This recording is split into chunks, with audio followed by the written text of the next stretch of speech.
Kidnapper దొరకలేదు. ఆ ప్లేస్‌లో ఫోన్ దొరికింది అంటూ ఆ ఫోన్‌లో ఉన్న వీడియోని చూపించి జోష్న చేసిన మోసాన్ని అందరి ముందు బయట పెట్టేసిన ఇన్స్‌పెక్టర్.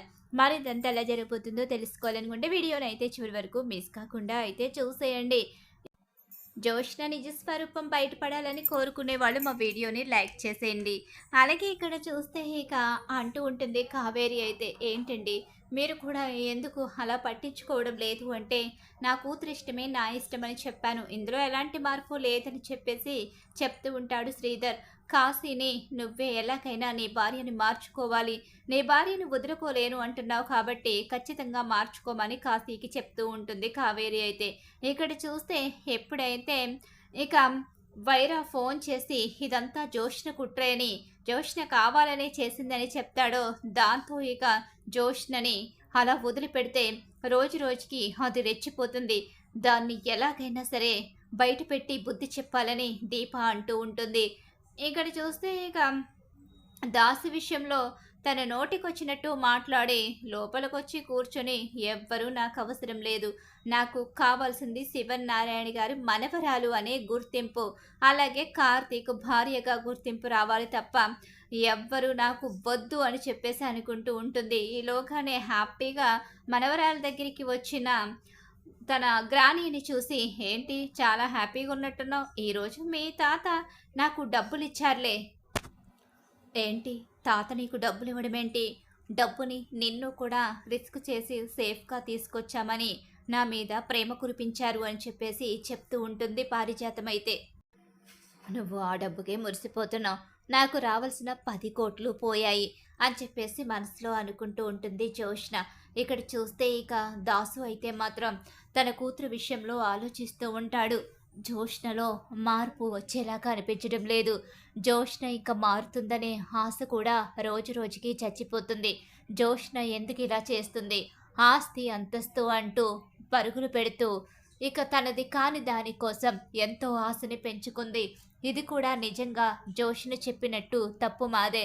ఎందుకంటే ఆ రోజునే మా అమ్మ తప్పు చేసిన రోజునే నేను నిలదీసి ఉంటే ఈరోజు ఇలాంటి పరిస్థితి వచ్చేది కాదు. నా ఇంట్లో ఉంటూ నేనే తన తండ్రిని అని, అలాగే మా పరిస్థితిని అర్థం చేసుకుని అడ్జస్ట్ అవడం, ఆ ఇంట్లో బ్రతకడం అలవాటు చేసుకునేది. కానీ ఇప్పటి వరకు కోటీశ్వరరాలుగా పెరిగి ఇప్పటికిప్పుడు ఏమీ లేనింటికి రావాలని చెప్పేసి తను అలా మాట్లాడుతుంది. దీనికి కారణం కూడా నేనే. అలా అని తన స్వార్థాన్ని నేను ఎప్పటికీ అంగీకరించలేను. ఆ ఇంటి వారసురాలైన దీప ఎప్పటికీ అనాథగా మిగిలిపోవడానికి నేను ఒప్పుకోను. ఏదో ఒకరోజు జోష్న నిజస్వరూపం బయటపడాలి. జోష్నలో మార్పు రావాలి. తన పరిస్థితి ఏంటో తనకి ఎంతవరకు దక్కుతుందో అంతవరకు మాత్రమే తను చూసుకోవాలి అని తను అనుకుంటేనే తప్ప ఈ సమస్యలన్నిటికీ పరిష్కారం దొరకదు. వస్తున్న ప్రతి సమస్యకి జోష్ని కారణమవుతుంది. ఆ ఇంట్లో అందరూ బాధపడ్డానికి ముఖ్యంగా దీప, కార్తీకు అంత పెద్ద గాయంతో ఇంటికి తిరిగి వచ్చాడు. దానికి కారణం కూడా జోష్నే. జోష్న ఎలా ఉన్నా జోష్నని తన ప్రాణాల్ని అడ్డుపెట్టి మరీ కార్తీకు కాపాడాడు. జోష్నకి అసలు కనీసం విశ్వాసం కూడా లేకుండా ఆ క్షణంలోనే దీపను బాధ పెట్టింది. కార్తీక్ని హగ్ చేసుకుని ఇప్పటికీ కార్తీక్నే పెళ్లి చేసుకుంటాను అంటుంది. ఎందుకు ఇలా తయారైంది? అసలు జోష్నని ఎందుకు భగవంతుడా ఇలా తయారు చేశావు? తను నా కన్న కూతురు, కానీ తను ఎందుకు ఇలా మారిపోయిందో నాకు అర్థం కావడం లేదు. తనలో ఇంత స్వార్థం ఎందుకు? తనది కాని దానికోసం ఎందుకు ఆశపడుతుంది? తనది కాదు అని తెలిసిన తర్వాతైనా తను బయటికి రావాలి, కానీ అదే ఆస్తి అంతస్తులు ఆ ఇంటి పేరు కావాలి అంటూ, వాళ్లతోనే ఉండాలి అంటూ ఆ ఇంటి బిడ్డని కూడా చంపడానికి వెనుకాడడం లేదు. అసలు ఇలాంటి బుద్ధి తనకి ఎందుకు ఇచ్చావు అని చెప్పేసి భగవంతుడిని అనుకుంటూ బాధపడుతూ మంచి బుద్ధిని ఇచ్చి నా కూతుర్ని తిరిగి నా దగ్గరికి ఇప్పటికైనా చేర్చు అని చెప్పేసి అనుకుంటూ బాధపడుతూ కన్నీళ్లు తుడుచుకుంటూ అక్కడి నుంచి వెళ్ళిపోతాడు దాసు. అయితే ఈ లోకానే ఏంటి ఏదేదో ఆలోచిస్తున్నావు అని చెప్పేసి జోష్నని అడుగుతూ ఉంటుంది పారిజాతం. అయితే ఏమీ లేదురే, నీకెందుకు, అయినా నీకు ఈ మధ్యకాలంలో ఈ మనవరాల మీద పెద్దగా ప్రేమ, అభిమానం ఏమీ లేవు కదా! ఎంతసేపు దీప, కార్తీకు వాళ్ళు తప్ప నీకెవరు అక్కర్లేదు కదా! ఎవరు మంచివాళ్ళైతే వాళ్ళ వైపే ఉంటుంది ఈ పారిజాతం. ఏంటి మంచితనమా? ఇదంతా నువ్వు చేసింది కాదా? నీ కారణంగానే కదా ఈరోజు పరిస్థితులు ఇలా మారిపోయాయి. లేకపోతే ఎక్కడి వాళ్ళు అక్కడే ఉండేవారు. ఈరోజు ఇలాంటి పరిస్థితులు వచ్చేవే కాదు. ఇప్పుడు మాత్రం పోయిందేముంది? ఎక్కడి వాళ్ళు అక్కడే ఉన్నారు కదా! నా మనవరాలే నాకు దూరమైంది తప్ప, నువ్వు నీ ఇంట్లోనే ఉన్నావు కదా! నువ్వొక పిచ్చిదానివి. నీకెంత చెప్పినా అర్థం కాదులే అని చెప్పేసి అనుకుంటూ ఉంటుంది జోష్‌నైతే. ఇక ఇక్కడ సుమిత్ర మాత్రం హ్యాపీగానే కనిపిస్తుంది. సుమిత్ర అయితే ప్రశాంతంగానే ఉంది. కానీ సుమిత్ర కారణంగా దీప ఎంతో బాధపడింది. కన్న కూతురు కళ్ళ ముందు ఉన్నా గుర్తించలేని గుడ్డివాళ్ళమైపోయాం. నేను నా భార్య ఇద్దరం కూడా పరాయి బిడ్డ మీద ప్రేమని పెంచుకున్నాం. ఇప్పుడు ఆ ప్రేమే మాకు శాపంగా మారి మా బలహీనతని అడ్డుపెట్టుకుని జోష్న ఇలా చేసి మా బిడ్డని మాకు దూరం చెయ్యాలని చూస్తుంది అని చెప్పేసి దశరథ ఆలోచించుకుంటూ ఉంటాడు. ఈలోగానే ఇక కార్తీక్ అయితే జోష్న ఇప్పటి వరకు నిన్ను వదిలేశాను. ఇప్పటి వరకు పోనీలే అని చెప్పేసి ఎన్ని నిజాలు తెలిసినా నువ్వెన్ని పాపాలు చేసినా సరే నేను అస్సలు నీ జోలికి రాకుండా నీకు బుద్ధి చెప్పి నిన్ను మార్చాలి అనుకున్నాను. ఎందుకంటే నువ్వు దాసు మావయ్య కూతురివి. దాసు మావయ్య చాలా మంచివాడు. అందరి మంచి కోరుకునేవాడు. ఎలాంటి స్వార్థం లేని మనిషి దాసు మావయ్య. అలాంటి వ్యక్తికి పుట్టిన నువ్వు ఏదో ఒక రోజు నిజం తెలుసుకుని నీ బుద్ధిని మార్చుకుని ఆ ఇంటికి కూతురుగా వెళతావని అనుకున్నాను. కానీ రోజు రోజుకి నీ పాపాల చిట్టా పెరిగిపోతుంది. నీకు బుద్ధి చెప్పకపోతే నువ్వు మరిన్ని ద్రోహాలు, దుర్మార్గాలు చేసి అందరినీ ఇబ్బంది పెడుతూ ముఖ్యంగా నన్ను దీపని ప్రశాంతంగా ఉండనిచ్చేలా కనిపించడం లేదు. అందుకనే ఇక నుంచి నీ బండారాన్ని ఎలా బయట పెట్టాలో ఆ ప్రయత్నాలు మొదలు పెడతాను. నీ గురించి నిజం ప్రతి ఒక్కరూ తెలుసుకునేలా చేస్తాను. నువ్వు ఎలాగైనా సరే వాళ్ళందరి ముందు తప్పు ఒప్పుకొని నువ్వు చేసిన పాపాలకి నువ్వు ఖచ్చితంగా వాళ్లకు క్షమాపణ చెప్పుకునే రోజైతే వస్తుంది. ఆ రోజు కోసం నేను ఈ రోజు నుంచి ప్రయత్నాలు మొదలు పెడతాను. ఇప్పటి వరకు నీలో కేవలం మార్పు మాత్రమే తీసుకుని రావాలి అనుకున్నాను. కానీ నీకు బుద్ధి చెప్పి నువ్వు తలదించుకొని క్షమాపణ చెప్పే రోజు తీసుకొచ్చి నువ్వేంటో అందరికీ తెలిసేలా చేసి నీ మీద అమితమైన ప్రేమని చూపిస్తున్న వాళ్లే నీ కళ్ళ ముందే నిన్ను అసహించుకునే పరిస్థితిని క్రియేట్ చేసి నీవేంటో నీ పరిస్థితి ఏంటో అసలు నువ్వు ఎలా ఉండాలన్నది వాళ్ళ ద్వారాగానే తెలిసేలా చేస్తాను అని చెప్పేసి కార్తీక్ అంటూ ఉంటాడు. అలానే ఆలోచించుకుంటూ ఉంటాడు.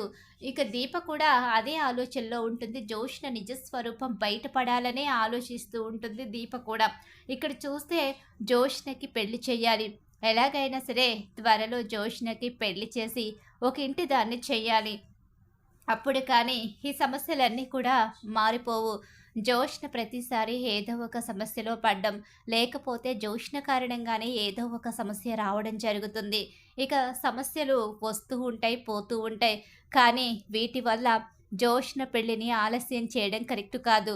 జోష్నకి పెళ్లి చేస్తే తన భర్తే తనని అన్ని విధాలుగా చూసుకుంటాడు. అప్పుడు ఇక నాకు ఎలాంటి బెంగ ఉండదు. కాబట్టి ఖచ్చితంగా జోష్నకి పెళ్లి చేసి తీరాలి. జోష్న విషయంలో కొన్ని ఆలోచించవలసిన విషయాలు ఉన్నాయి. ఎందుకంటే కార్తీక్ విషయంలో జోష్న ఇంకా తన మనసుని మార్చుకోలేకపోతుందని అర్థమవుతుంది. జోష్నకి పెళ్లి చేస్తే అప్పుడైనా తన మనసు మారుతుంది అని మనసుకి సర్ది చెప్పుకుంటూ పెళ్లి ఏర్పాట్లు చేసి పెళ్లి కొడుకుని త్వరగా చూడాలని నిర్ణయించుకుంటుంది సుమిత్ర అయితే. ఇక్కడ చూస్తే ఇక శివనారాయణ ప్రస్తుతం హ్యాపీగానే ఉంటాడు. అన్ని విధాలుగా ప్రస్తుతం అయితే మనవరాలు తన కళ్ళ ముందు ఉంది. కానీ కార్తీక్ అగ్రిమెంట్ చింపేయమని చెప్పేసి పారిజాతం అడిగినప్పుడు ఒకే ఒక మాట చెప్తాడు. అది కావాలని వేసుకున్న సంకెళ్ళు మాత్రమే. వాడు వద్దు, నేనిక్కడ ఉండను, నా అగ్రిమెంట్ క్యాన్సిల్ చేయండి అంటే ఒక్క నిమిషంలో నేనది చేయగలను. కానీ వాడు దానికి ఒప్పుకోవడం లేదు. వాడు ఇంకేదో కారణం చేత ఇక్కడ ఉంటున్నాడని అర్థమవుతుంది. పారిజాతం నన్ను అడిగిన క్షణంలో నేను ఆ అగ్రిమెంట్ గురించి ఆలోచించాను. నిజంగానే వాడు కావాలని సంకెళ్ళు వేసుకుని ఎందుకో తెలియదు ఇక్కడే ఉంటున్నాడు. అది ఈ తాత మీద ప్రేమో మరేదైనా కారణం ఉందో ఈ కుటుంబాన్ని కంటికి రెప్పలా కాపాడుకుంటూ వస్తున్నాడు. వాడు ఏదో పెద్ద కారణమే దాచిపెడుతున్నాడు అనిపిస్తుంది. ప్రతి విషయంలో తన ప్రాణాల్ని సహితం లెక్క చేయకుండా ఈ ఇంటికి కవచంలా నిలబడ్డాడు. వాడు, తన భార్య, తన పిల్లలు సంతోషంగా ఉండాలి. ఎలాంటి ఆస్తిని కూడా ఆశించకుండా వాడు ఈ ఇంటి కోసమే కష్టపడుతున్నాడు. మేనత్త, మేనమామ, తాత అంటే వాడికి ఎంతో అభిమానం. అలాంటి వాడి కోసం ఏమీ చేయలేకపోయాను. కానీ వాడు ఎందుకు ఇదంతా చేస్తున్నాడో మాత్రం తెలుసుకునే ప్రయత్నం చేయాలని శివనారాయణకి మొదటిసారి ఆలోచన వస్తుంది. మనవడు ఎందుకు ఇదంతా చేస్తున్నాడో తెలుసుకోవాలని చెప్పేసి. ఇక్కడ చూస్తే ఈలోగా ఇన్స్పెక్టర్ అయితే అక్కడ ఆ ప్లేస్ అంతా కూడా గాలించడానికి మరోసారి కానిస్టేబుల్స్‌ని తీసుకొని వెళతాడు. అలా వెళ్ళేసరికి అక్కడ ఎక్కడా కూడా చిన్న సీసీటీవీ ఫుటేజ్ కూడా కనిపించదు.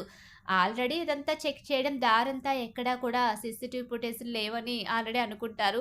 కానీ ఎక్కడైనా చిన్న క్లూ దొరుకుతుందేమో, అసలు కిడ్నాపర్‌ని చాలా త్వరగా పట్టుకోవాలనే ఆలోచనతో మరోసారి కిడ్నాప్ జరిగిన ప్లేస్‌కైతే ఇన్స్పెక్టర్ వెళతాడు. అలా వెళ్ళి కానిస్టేబుల్స్ చేత అంతా వెతికించడం మొదలుపెడతాడు. చుట్టుపక్కల అంతా కూడా పూర్తిగా వెతకడం అణువణువు మొదలుపెడతాడు. ఇలా మొదలుపెట్టిన ఇన్స్పెక్టరు లోపలికి వెళ్ళి ఆ లోపలైతే చెక్ చేస్తూ ఉండగానే అక్కడ ఒక కానిస్టేబుల్ అయితే ఇన్స్పెక్టర్‌కి సార్ సార్ అంటూ పిలుస్తూ ఉండగానే ఏమైందయ్యా? ఏం జరిగింది? ఏముందక్కడ?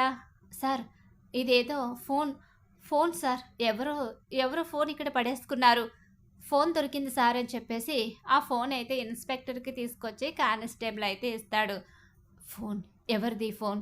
ఈ ఫోన్ ద్వారాగా ఆ కిడ్నాపర్ గురించి ఖచ్చితంగా ఏదో ఒక క్లూ దొరుకుతుంది. వాడు వాడు ఖచ్చితంగా దొరుకుతాడు. కాబట్టి వాడిని ఈ ఫోన్ ద్వారాగైనా పట్టుకోవచ్చు అని చెప్పేసి వైరా అని తెలిసిపోయింది. కాకపోతే వైరాని పట్టుకోవడానికి వైరా ఎక్కడ దొరకకుండా పారిపోతాడు కాబట్టి అవకాశాల కోసం అలాగే వైరా కోసం చిన్న క్లూ అన్న దొరకకపోతుందా? ఎక్కడో ఒక చోట వాడు దొరకకపోతాడని వెతికిన ఇన్స్పెక్టర్‌కి ఫోన్ దొరుకుతుంది. ఆ ఫోన్ మొత్తం చెక్ చేస్తూ ఉంటాడు ఇన్స్పెక్టర్ అయితే. అలా చెక్ చేస్తూ ఉన్న ఇన్స్పెక్టర్‌కి ఊహించని నిజం ఎదురుపడుతుంది. అది చూసి ఒక్కసారి ఇన్స్పెక్టర్ షాక్ అయిపోతాడు. షాక్ అయిన ఇన్స్పెక్టర్ శివనారాయణ ఇంటికైతే వెళ్తాడు. అలా వెళ్ళేసరికి ఏంటి ఇన్స్పెక్టర్ గారు, ఆ వైరాగాడు దొరికాడా? ఇప్పటికైనా వాడిని పట్టుకున్నారా లేదా? లేదు సార్. అదేంటి? పట్టుకోకపోవడం ఏంటి? మీరు ఇప్పుడు మాకొక అవకాశం ఇవ్వండి అన్నారు. ఆ కిడ్నాపర్ ఎవరో కూడా మేము చెప్పిన తర్వాత కూడా మీరసలు వాడిని పట్టుకోకపోవడం ఏంటి? ఇప్పుడు బుల్లెట్ మిస్ అయింది కాబట్టి నా మనవడికి కానీ, మనవరాలికి కానీ ఏమీ జరగలేదు. అదే బుల్లెట్ కొంచెం ముందు దిగి ఉంటే నా మనవడో, మనవరాలో దానికి బలైపోయేవారు. ఇప్పుడంటే ప్రాణానికి ప్రమాదం లేదు. రేపన్న రోజు వాడితో తప్పకుండా ప్రమాదం ఉంటుందని అర్థమవుతుంది. రెండోసారి మాపై అటాక్ చేశాడు. ఒక్కసారి జోష్న రెస్టారెంట్‌ని ఫుడ్ పాయిజన్ ద్వారాగా పతనం చేయాలని చూశాడు. ఇప్పుడు నా మనవరాల్ని కిడ్నాప్ చేసి మమ్మల్ని అందరినీ కూడా బ్లాక్‌మెయిల్ చేసి వాడు మమ్మల్ని మా మీద పగ తీర్చుకోవడం కోసం మమ్మల్ని ఇబ్బంది పెట్టి నా మనవరాలు ప్రాణాలతో ఆడుకోవాలని చూశాడు. అలాంటి వాడిని ఇంకా మీరు ఆలస్యం చేస్తున్నారంటే నాకు అర్థం కావడం లేదు. మీ పై ఆఫీసర్స్‌తో మేము మాట్లాడతామని చెప్పేసి అంటూ ఉంటాడు శివనారాయణ. సార్ సార్ ఎందుకు సార్ అంతగా ఆవేశపడతారు? ఈ కిడ్నాపర్ అయితే దొరకలేదు. అక్కడ ఒక మొబైల్ అయితే దొరికింది. ఏంటి? ఫోన్ దొరికిందా? ఆ ఫోన్ ఎవరిదో ఏంటో? ఇప్పుడు ఆ ఫోన్‌లో ఏముంటుందో ఏంటో అని చెప్పేసి జోష్న చాలా టెన్షన్ పడుతూ ఉంటుంది. జోష్నని కార్తీక్ అలా గమనిస్తూ ఉంటాడు. ఏంటి పెద్ద మేడం గారు, మీరెందుకు టెన్షన్ పడుతున్నారు? ఆ కిడ్నాపర్ దొరకకపోయినా అక్కడ ఫోన్ దొరికిందంటే అందులో ఏదో ఒక సాక్ష్యం బయటపడుతుంది కదా అని చెప్పి అంటూ ఉంటాడు. అదేమీ లేదు బావ. ఆ కిడ్నాప్ గురించి తలుచుకుంటుంటే ఇప్పటికీ నాకు భయంగా ఉందని చెప్పి జోష్న కవర్ చేస్తుంది. ఈలోగానే ఆ ఫోన్ ఎవరిది? ఆ ఫోన్‌లో ఏముంది? ఓన్లీ ఫోన్ దొరికినంత మాత్రాన ఏం దొరుకుతుంది? ఎందుకు సార్ కంగారు పడతారెందుకు? ఇందులో ఉన్న వీడియో చూశారు అంటే కిడ్నాపర్ ఎవరో, అసలు కిడ్నాపరు ఎందుకు కిడ్నాప్ చేశాడో, అసలు అతని ప్లాన్ ఏంటో, అసలు అతను ఎలాంటి వ్యక్తో మీకే తెలుస్తుంది కదా అని చెప్పేసి పోలీస్ ఆఫీసర్ అయితే ఆ ఫోన్లో ఉన్న వీడియోనైతే చూపిస్తూ ఉంటాడు. ఒక పక్క జోష్నకి చెమటలు పడుతూ ఉంటాయి. ఫోన్‌లో ఉన్న వీడియో చూసి, ఆ వాయిస్ వింటూ షాక్ అయిపోయి ఉండిపోతారు శివన్నారాయణ, అలాగే సుమిత్ర. దశరథ అందరికీ కూడా షాకే ఎదురవుతుంది. అందరూ కూడా చాలా షాక్ అయిపోయి చూస్తూ ఉండిపోతారు. ఏంటి ఇన్స్‌పెక్టర్ గారు ఇదంతా? ఏంటి సార్? మీరు చెవులారా విన్నారు, మీ కళ్ళతో మీరు చూసారు. ఎవరైనా కిడ్నాప్ అయిన వ్యక్తి అలా ఉంటారా? అంత హ్యాపీగా ఉంటారా? పైగా కిడ్నాపర్స్‌తో అంతలా మాట్లాడతారా? ఇంతకీ ఆవిడ కిడ్నాప్ అయిందా? లేకపోతే ఆవిడ చేతిలో వాళ్ళు కిడ్నాప్ అయ్యారా? నాకైతే ఏం అర్థం కాలేదండి. మీ మనవరాలు గురించి మీరు చాలా టెన్షన్ పడ్డారు. కానీ మీ మనవరాలు ఇలాంటి మనిషని మాకు ఒక్కసారే చూసేసరికి షాక్ అయింది. అవును, తను మీ మనవరాలే కదా? ఏంటి ఇన్స్‌పెక్టర్ గారు అలా అడుగుతున్నారు? మరి ఇందులో చూస్తే అలానే అనిపించింది. మీకు ఇన్ని కోట్ల ఆస్తుంది. ఇన్ని కోట్ల ఆస్తికి ఒక్కగానొక్క వారసురాలు తను.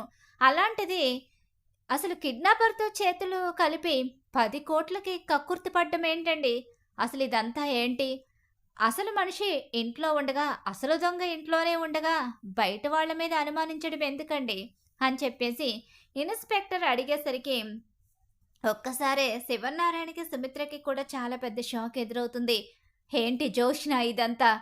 నువ్వే కిడ్నాప్ అయ్యి, నువ్వే 10,00,00,000 డిమాండ్ చేసి, వాడికి 20,00,00,000 నీకు 10,00,00,000 పంచుకోవాలనుకున్నావా? ఇన్స్‌పెక్టర్ గారు అడిగిన మాటే ఇప్పుడు నేను అడుగుతున్నాను. నిజంగా నువ్వు ఈ ఇంటి వారసురాలివేనా? నిజంగా నా మనవరాలివేనా? అని చెప్పేసి అడుగుతూ ఉంటాడు శివనారాయణ. తాత అది కాదు తాత. నేను అని చెప్పేసి అంటూ ఉంటుంది. ఎందుకు పెద్ద మేడం గారు? ఇంకా, ఇంకా నిజాన్ని దాచిపెట్టి ఇంకా మోసం చేయాలని చూస్తున్నారు. నాకు వైరా ఫోన్ చేశాడు తాత. వాడు ఈవిడ గారు చేసిన ఘనకార్యం మొత్తం చెప్పాడు. కానీ మీకు సాక్ష్యాలుంటే తప్ప మీ మనవరాలు గురించి మీరు నమ్మరు కదా! ముఖ్యంగా అత్త. తన కూతురు గురించి ఎవరైనా ఏదైనా అంటే వాళ్ళ మీద ద్వేషాన్ని పెంచుకుంటుంది. వాళ్ళు ఏ ఉద్దేశంతో మీ అసలు జోష్నని ఒక మాట అన్నారో, జోష్న ఎలాంటిది అన్నది అత్త అర్థం చేసుకోదు. ఎందుకంటే కన్న కూతురు అని అనుకుంటుంది కాబట్టి, ఆ కన్న కూతురు విషయంలో తప్పు చేసినా, ఒప్పు చేసినా తన కూతురు తప్పు చేసిందంటే ఎవ్వరూ నమ్మరు కదా! అదే ఆలోచనలో ఉండిపోయిన అత్త, ఇక నా భార్యని ఎన్నో మాటలని అవమానపరిచింది. అయినా కూడా అత్త సంతోషం కోసం నేను జోష్నని కాపాడ్డానికి వెళ్ళాను. జోష్న ప్రాణాలు రిస్క్‌లో ఉంటే, నా ప్రాణాలు అడ్డుపెట్టి మరీ జోష్నని కాపాడాను. కానీ అందరినీ ఇబ్బంది పెట్టి, అసలు కిడ్నాపర్‌తో చేతులు కలిపి ఇంత టార్గెట్ చేసిన జోష్నని ఏమనాలి? ఏంటత్తా? ఏం మాట్లాడవేంటి? నీ కూతుర్ని ఒక్క మాట అన్నందుకే నా భార్యని ఎన్నో మాటలని, నా భార్యని ఇంట్లోంచి వెళ్ళిపోమంటూ తను కడుపుతో ఉందని కూడా ఆలోచించకుండా గెంటేయడానికి ప్రయత్నించావు. నీ బలహీనతను అడ్డు పెట్టుకుని, నీ ప్రేమని తన బలంగా మార్చుకుని, ఇక్కడ తన ఇంట్లోనే తను 10,00,00,000 నొక్కేయాలని చూసింది. ఇప్పుడేం మాట్లాడవేంటత్తా? సైలెంట్‌గా ఉండిపోయావేంటి? ఏం తాత? అని చెప్పి అంటూ ఉండగానే, లేదు, నేను ఎట్టి పరిస్థితిలోని ఇలా ద్రోహం చేస్తే క్షమించను. అది ఎవ్వరైనా సరే నేను ఊరుకోను. ఎందుకంటే జోష్న చేసింది చిన్న తప్పు కాదు. జోష్న చాలా పెద్ద తప్పు చేసింది. ఇంత పెద్ద ద్రోహం చేస్తుందని నేను ఊహించలేదు. ఆ వైరా జోష్నకి అపాయం తలపెడతాడు అనుకున్నాను. కానీ జోష్నే మన కుటుంబానికి శత్రువుగా మారిందని నేను ఊహించలేకపోయాను. తాత, నీకింకో విషయం చెప్పనా? ఒకప్పుడు మన రెస్టారెంట్ విషయంలో ఫుడ్ పాయిజన్ జరిగి మా నాన్న జైలుకి వెళ్ళే పరిస్థితి రావడానికి కారణం ఎవరో కాదు. అది కూడా నీ మనవరాలు జోష్నే. అప్పుడు కూడా రెస్టారెంట్‌ని పతనం చేయించడానికి వాడితో చేతులు కలిపింది.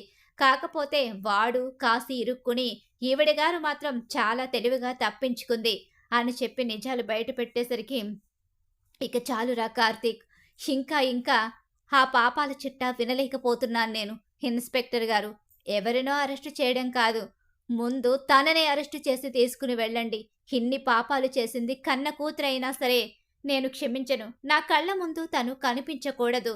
తను ఇంకా ఎన్ని తప్పులు చేస్తుందో, ఇంకా మా ప్రేమని, మా బలహీనతని అడ్డుపెట్టుకుని, ఇంకా మమ్మల్ని ఎన్ని మాయలు చేస్తుందో. తను ఈ ఇంట్లో ఒక్క క్షణం కూడా ఉండడానికి లేదు. తనని తీసుకుని వెళ్ళండి అని చెప్పేసి ఒక్కసారే సుమిత్ర జోష్నకి చాలా పెద్ద షాక్ అయితే ఇస్తుంది. శివన్నారాయణ కూడా ఒక్క మాట కూడా మాట్లాడకుండా మౌనంగా నిలబడిపోతాడే తప్ప వద్దు, కాదు అని కూడా చెప్పడు. అలాగే దశరథ కూడా. జోష్న చేసిన తప్పులన్నీ బయటపడిపోవడంతో జోష్నకి శిక్ష వేయించాలనే నిర్ణయించుకుంటారు. ఇది ఒక్కరితో పోయే విషయం కాదు. బోర్డ్ మెంబర్స్ అందరి ద్వారాగా ఇప్పుడు బయటకొస్తే జోష్నకి ఇంకా చాలా పెద్ద శిక్ష పడుతుంది. అది జోష్‌న భరించడమే తప్ప మన చేతుల్లో ఏమీ లేదని చెప్పేసి అక్కడ శివనారాయణ కూడా అంటూ ఉంటాడు. అలా ఊహించని షాక్ అయితే జోష్‌నకి ఎదురు పడిపోతుంది ఇన్స్‌పెక్టర్‌కి దొరికిన ఒక మొబైల్ కారణంగా. మరి ఖచ్చితంగా రాబోయే కథలో ఇలానే జరిగిపోతుంది. ఇలానే జరగాలి, జోష్‌న నిజ స్వరూపం బయటపడాలని కోరుకునేవాళ్ళు వెంటనే మా వీడియోనైతే లైక్ చేసేయండి. మీరిచ్చే ఒక్క లైక్ సపోర్ట్ అండ్ ఎంకరేజ్‌మెంట్‌గా ఉంటుంది.